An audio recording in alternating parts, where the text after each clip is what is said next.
WWE's King of the Ring tournament was one of the most exciting concepts in WWE history. In it, there would be a series of matches, and at times qualifiers on shows before the pay-per-view to determine a single winner, crowning them the King of the Ring.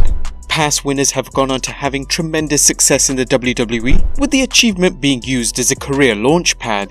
What started off as an untelevised house show transformed into a major pay-per-view amongst the Big Four, not only just exclusively holding the tournament, but also main event matches. Over time though, a series of business decisions and WWE's lack of enthusiasm for the tournament led to diminishing returns, hurting both the credibility and legitimacy of the once beloved wrestling tournament. Whilst a revival of the theme was supposed to happen in 2018 with the United King Championship, its participation with the tournament never happened.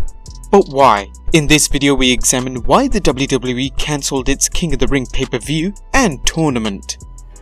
Created in 1985, the inaugural tournament took place on July 8th in Foxborough, Massachusetts, attracting 23,000 fans and involving a number of top superstars including Tito Santana, Ricky Steamboat, Don Morocco and the Iron Sheik. The Magnificent Morocco was the first ever winner of the tournament and was given a trophy, but his win was hardly acknowledged by WWE. It was only until the subsequent tournament in 1986, a prize in the form of a gimmick was adopted by the winner. Harley Race's victory over Pedro Morales gave him the moniker King Harley Race. Race would now have a crown, a robe, and adopt a more regal entrance, playing out a king similar to Memphis's King Jerry Lawler. Other winners would include Macho Man Randy Savage, Ted DiBiase, Tito Santana, and Bret Hart, but they would never adopt the King gimmick. And for those of you who ask, Savage's Macho King gimmick was unrelated. It wasn't until 1993 WWE decided to add it to their pay-per-view schedule. Now the WWE had 5 major pay-per-views, and it would air between WrestleMania and SummerSlam, serving as a bridge between the two. The pay-per-view's first winner saw Bret Hart defeat Razor Ramon and Mr. Perfect to reach the finals, facing Bam Bam Bigelow. As Hart made a smooth roll-up from Bigelow's shoulders, he managed to get the win, with the winner of each tournament now getting a coronation at the end, though this would only happen until 1999. Through the years, the pay-per-view continued, normally airing at the beginning or end of June. Other than just a hokey crown, winners would receive big pushes, reaching main event status, though not all winners went on to great success. The tournaments continued annually until 2002, with Brock Lesnar being held as that year's King of the Ring winner. A King of the Ring in 2003, however, never happened, and was deemed missing from the pay-per-view schedule until 2006. The missing pay-per-views were for the time blamed on the brand split between Raw and SmackDown, where pay-per-views were split between wrestlers on the Raw brand and the SmackDown brand each month. Due to the split, WWE felt there weren't enough credible wrestlers to fill in such a tournament, and thus the concept was dropped temporarily. Why they couldn't have held that pay-per-view as a joint brand is still unknown, but in hindsight, it would somewhat defeat the purpose of a brand split in the first place and having exclusive pay-per-views respective to each brand.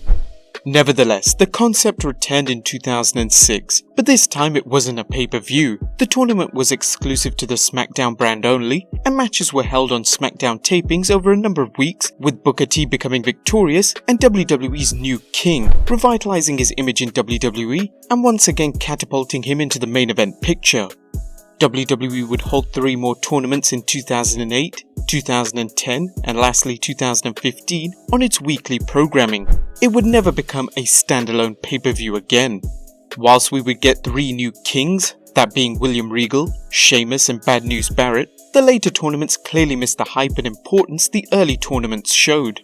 Rather than taking that winning wrestler to jumpstart their careers, it was just about creating a quote-unquote new gimmick for that wrestler.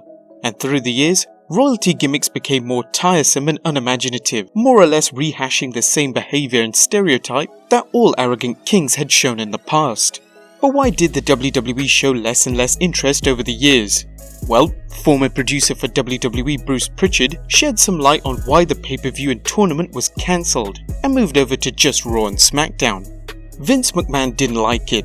It was probably our lowest sales pay-per-view of the year. which is crazy because in the territorial days, the summer months were money months, and for WWF, the summer months were slower months. The pay-per-views during the summer didn't do all that well, and King of the Ring wasn't a large grossing pay-per-view, so Vince wasn't really excited about it, and decided to change it up. Whilst the pay-per-view's low buy rates would be a decent enough explanation as to why they dropped the pay-per-view, as buy rates would drop 50% from 1993 to 1997 from that year's WrestleMania, but in 1998 onwards, buy rates for the King of the Ring would be on par with the Survivor Series. If it was a case of buy rates alone, surely the WWE would have also tried to revitalize or cancel the Survivor Series as well. Recently, however, WWE may have possibly teased the idea that the King of the Ring tournament would have been revived for the UK Championship tournament held in London, England, which started in June this year. Before the tournament was announced officially, PW Insider reported in October 2017 on what was currently in the works for the tournament, noting, "The working title for the project is WWE King of the Ring. It's unknown at this time whether or not the UK series would feature the tournament format that King of the Ring has been known for previously."